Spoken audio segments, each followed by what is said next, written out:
Ei pessoal, boa tarde, sejam bem-vindos, sejam bem-vindas. Primeira coisa que eu queria falar é que eu não sou tão gorda quanto está aparecendo nesse vídeo, tá?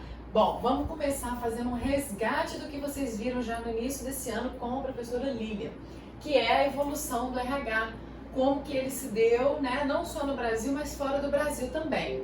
Então a gente começa aqui essa discussão antes de 1930. Por quê? O que a gente tem antes de 1930?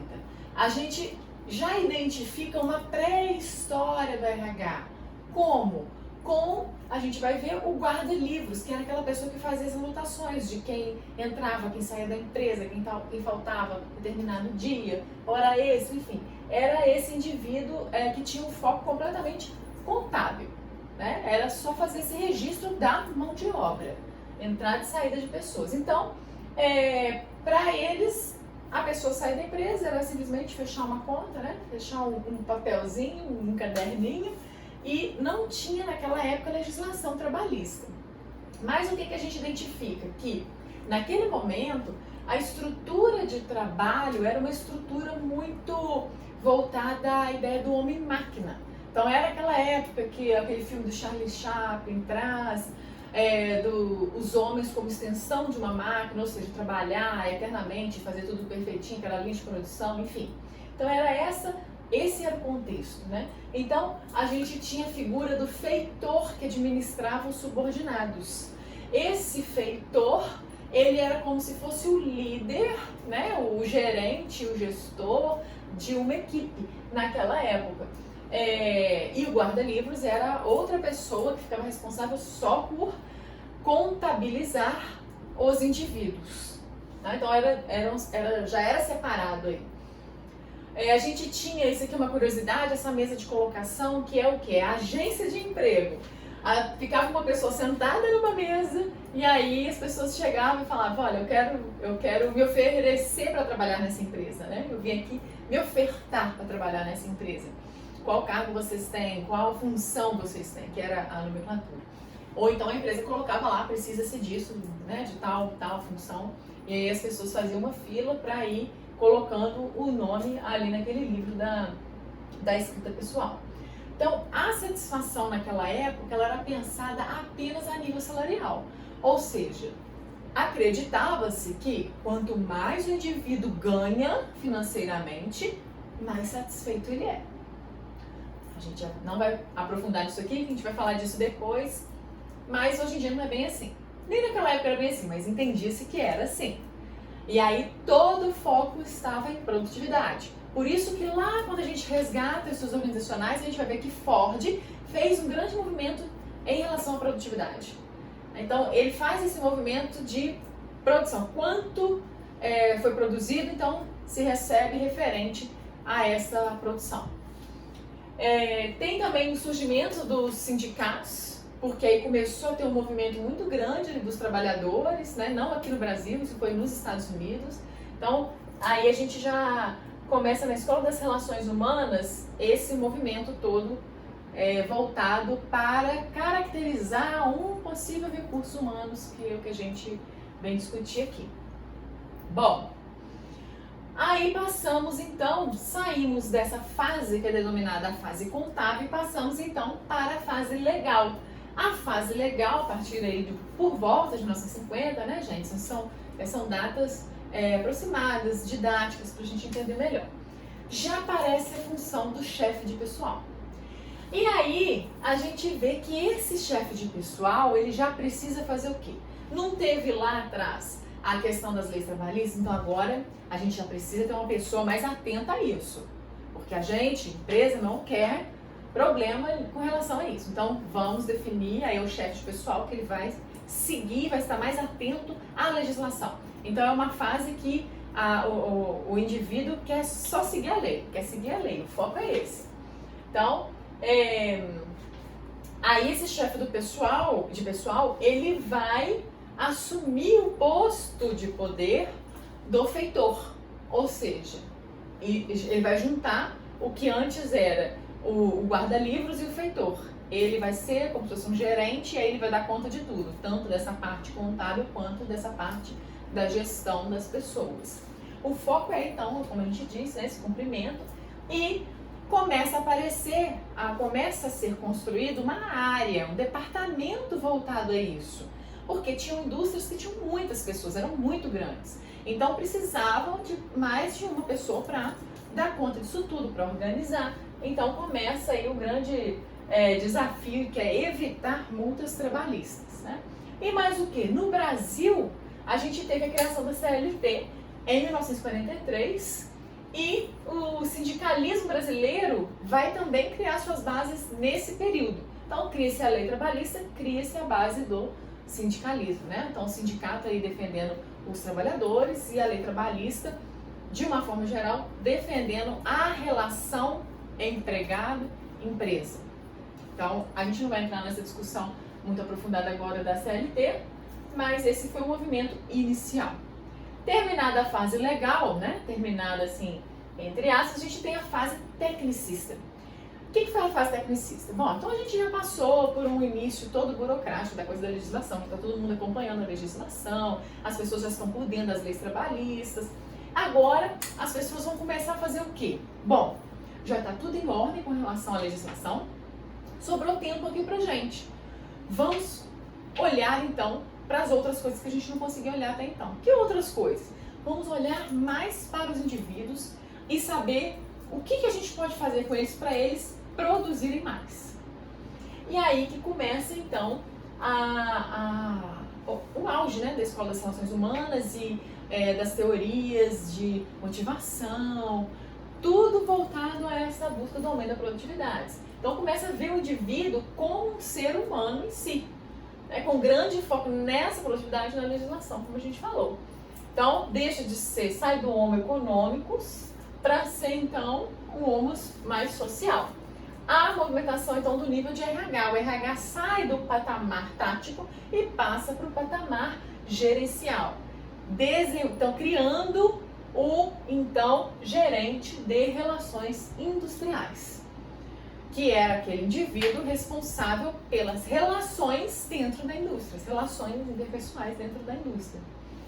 Então a gente identifica o surgimento de várias sub-áreas, né? Recrutamento e seleção, treinamento e desenvolvimento, isso tudo vai surgir nesse momento, a gente vai aprofundar. Então em 60 a gente vê um modismo lá nos Estados Unidos, que é o que? O gerente de relações industriais lá nos Estados Unidos ficou por conta das questões administrativas e o gerente de recursos humanos ficou por conta das questões humanas. É um pouco próximo àquela primeira ideia do feitor e do chefe de pessoal, e também é bem próximo do que acontece hoje, a gente vai discutir mais à frente. Tem um caráter então mais multidisciplinar, né? Multivariar, interdisciplinar, porque é um setor que vai precisar do apoio do advogado por conta da questão trabalhista, vai precisar do apoio dos psicólogos por conta das questões emocionais, vai precisar do apoio do contador por conta das questões contábeis e aí por aí vai. Então vai se construindo um setor multidisciplinar. Os psicólogos, eles primordialmente estavam focados em processo de seleção, né, na realização dos testes específicos que só os psicólogos podem aplicar por conta de proteção de conselho, enfim. E o trabalhador passa a ser visto individualmente e aqui ó, a remuneração passa a ser relacionada ao cargo ocupado. Então, não necessariamente a uma produtividade independente do cargo. Hoje a gente vê, né, muita remuneração por conta de produtividade. Mas naquela época anterior, que tinha essa remuneração por produtividade, era produtividade independente do nível hierárquico que a pessoa estivesse. Então isso ainda não estava bem organizado. Neste momento, aí as pessoas passam a ter um retorno financeiro conforme o cargo. Porque aí o cargo vai demonstrar um nível hierárquico. E aí a gente sabe que cada nível hierárquico, cada cargo vai exigir um conjunto de competências, né? Mas isso eles ainda não discutiam naquela época. Então a grande preocupação era a legitimidade técnica da coisa. Então, como realizar, né, todos os processos tecnicamente alinhados. Então, as funções naquela época, elas ainda eram tratadas separadamente. Não conversava processo seletivo, com treinamento, com avaliação de desempenho, não conversava nada disso. Eram práticas isoladas. Vamos ver como é que funciona hoje. No Brasil, na era do JK, teve a implantação de muita industrialização, enfim, todo aquele movimento, e a gente vê então a figura desse gerente de relações industriais, e aí trazendo, importando dos Estados Unidos e da Europa essas técnicas de RH. Então, isso foi um avanço muito grande nessa qualidade da relação capital-trabalho, naquele contexto e olhando na perspectiva não na perspectiva crítica, tá? Mas na perspectiva mesmo funcionalista. Então, as lutas sindicais e a criação do Comando Geral dos Trabalhadores aconteceram nesse momento também, porque foi um momento conturbado, que de repente, nessa época, Juscelino, né, deu um rápido movimento assim, né, de abertura, e vieram as técnicas, vieram as indústrias e os trabalhadores, e aí entra embate mesmo. A gente vai conversar um pouco disso, sobre mudança e tudo isso. Então, precisa ter esse equilíbrio, e o sindicalismo vem para tentar buscar isso daí. Porque as empresas, elas entraram com tudo, né? O auge dos movimentos grevistas em São Paulo foi nesse momento, o golpe militar. Então, o golpe militar ele veio dar uma brecada nesse avanço trabalhista. E nesse contexto todo, é que começou a se configurar essa figura do manager, o primeiro real administrador de pessoal. Então, assim, uma pessoa com técnicas específicas, formada, estudada para isso, né, para lidar com as questões de pessoal. Bom, e finalizado essa etapa do tecnicista, a gente passa para o administrativo, que aí já é mais uma questão. No Brasil, a gente tem essa questão do controle dos estados, das relações trabalhistas. Aí foi implementado esse novo sindicalismo, né, pelos trabalhadores, é um movimento nesse momento aí de golpe militar. Tem uma forte pressão sobre o setor de RH para fazer o que o trabalhador quer em relação a, enfim, benefícios, a qualidade de vida no trabalho e tudo, questionando, né, as práticas do RH como forma de dominação da empresa, falando assim, olha, RH, você está do lado dos trabalhadores, você está do lado da empresa. Olha as técnicas que você aplica. As técnicas que você aplica só favorecem a empresa, não favorece o trabalhador. Então começou a haver essa pressão do RH para olhar para os dois lados, né? E aí a gente então consolida uma formação cultural, educacional, profissional do RH como administrador de empresas. Aí entra toda a dinâmica que hoje existe, né? Como eu, por exemplo, eu sou administradora e minha área é gestão de pessoas. Então, é esse momento que consolida tudo isso. E o RH começa, então, a se expandir, se aprofundar. Por quê? Porque está havendo uma pressão para isso, para cuidar, para olhar para o indivíduo, não apenas para a empresa. Como que o RH pode fazer esse equilíbrio? Então, a gente vê que há uma substituição do gerente de relações industriais para o gerente de recursos humanos mesmo. Os movimentos rotineiros, então, burocráticos, tudo aquilo, fica em segundo plano e passa-se para primeiro plano as questões relacionadas às relações humanas. O grande desafio vai ser o quê? Essa complexidade das relações sindicais. Estabelecer um equilíbrio na conversa entre empregado e empresa. Esse era o grande desafio do RH naquele momento. E isso, então, essa grande pressão sindical eleva o RH no nível estratégico. Por quê? Está tendo muita pressão sindical, a gente tem que resolver isso e isso vai se tornar prioridade na empresa. Se tornou prioridade na empresa, foi para o nível estratégico. Então, foi para o nível estratégico, o RH precisa se organizar, construir metas a longo prazo, construir planos de ação pensando no todo da organização da empresa, não apenas no setor. Então isso é fundamental, principalmente em termos financeiros, tem que pensar em tudo. Então a gente tem agora um RH a nível estratégico, deixa de ser apenas um apoio ao board e passa a ser parte do board. Aí a gente começa a entender como que foi o início da identificação da importância das pessoas, né?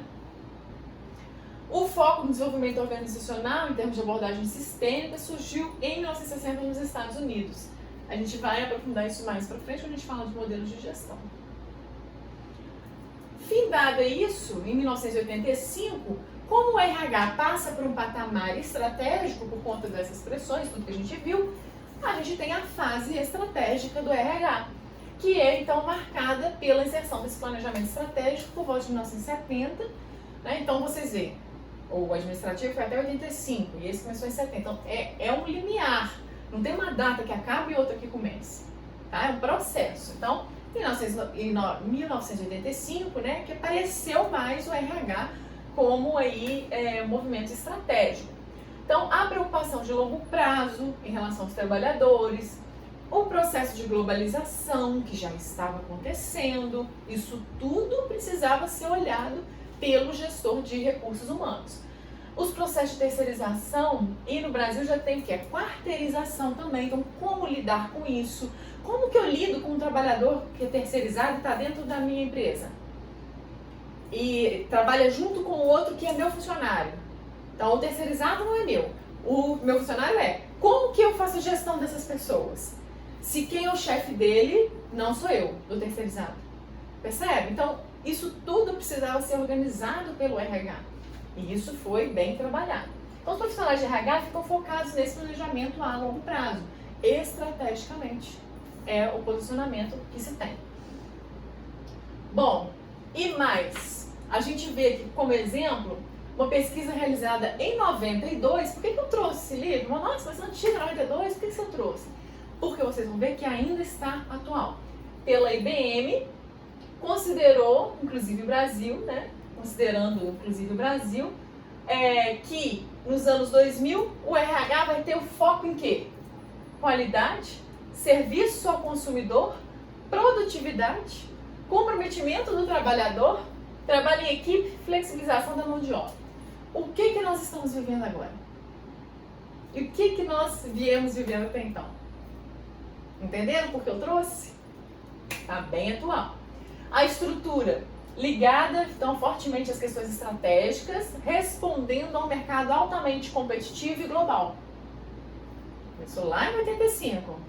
É o mesmo movimento até hoje.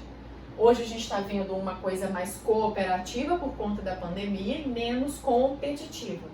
Então é um movimento novo que vem surgindo aí. O RH se torna então uma competência corporativa, fazendo parcerias com gerentes de linha, que irão utilizar as competências dos profissionais de RH para atingir as metas e ganhar vantagem competitiva. Como que é o nome bonito disso aqui hoje? Business Partner. Então, a gente tem aí os parceiros, né, do negócio, às vezes em cada setor, e esse parceiro, ele fica lá à disposição do gerente da área, de todos os funcionários da área, para esclarecer e direcionar todas as questões de RH, né, de pessoas, de pessoal. Então é esse movimento aqui, só que na época era um profissional, né, alinhando com os gestores, que é o que acontece na maioria das empresas, né? Tem poucas grandes empresas que têm o business partner como profissional aí para auxiliar a liderança mais próxima, mas já existe, né, esse movimento e é o que perpetua até hoje. Mas o que? Os estrategistas, aqui é o seguinte, a gente trazendo essa importância do RH. Os próprios estrategistas, lá em 1970, quando foi o auge da estratégia, quando já era estratégia, eles mesmos já falavam que a questão das pessoas é fator fundamental na estratégia. Né? E ainda grifam que os líderes da sociedade da informação são aqueles que, ao invés de focarem nos conhecimentos técnicos, devem focar nas habilidades interpessoais.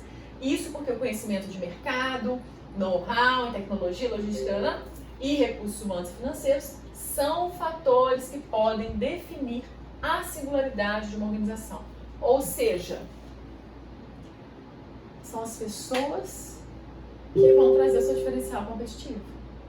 Desculpa, gente, eu não sei, vou tirar esses sons depois. Então, a habilidade do RH em ser consultor estratégico da empresa será fator crítico de sucesso. Aonde a gente não tem o business partner, a gente tem o quê? O consultor interno de RH. Já existe esse movimento. É um movimento que acontece. Ele ainda não findou, não terminou. Isso ainda está aí. Então, os estrategistas falavam, olha, não adianta ter estratégia linda, bonita ali, se eu não tenho pessoas competentes para realizar essa estratégia, para pensar nessa estratégia, para trazer o diferencial. A gente vai falar sobre isso quando eu falar de... Ah, não, a gente não vai falar de sustentabilidade aqui. Que foi exatamente o que eu trabalhei na tese. Pessoas na estratégia e sustentabilidade organizacional. Mas é esse o movimento. Se não adianta ter uma pessoa que vai criar tudo lindo no papel, você não tem pessoas para colocar em prática, a gente vai ver isso mais à frente. Bom, então, resumindo, na época do Taylorismo, a área era somente para controle dos trabalhadores, a gente viu ali contábil, né, facilitar a adaptação dos empregados no processo, era só isso. Depois da Segunda Guerra Mundial, a gente já tem o surgimento dos sindicatos, que é quando começa o movimento da legalização, né, de leis do trabalho. A gente vê também, em 1950 a 80, empresas multinacionais e escolas de administração, então já começa ali um movimento tecnicista para o administrativo, né, nessa fase tecnicista para a fase administrativa.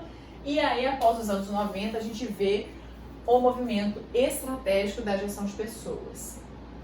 E no Brasil, como é que aconteceu a coisa? A gente tem no século ali 19, até 1930 mais ou menos, a questão do guarda-livros, que é o que a gente viu ali, controle dos funcionários, a parte contábil.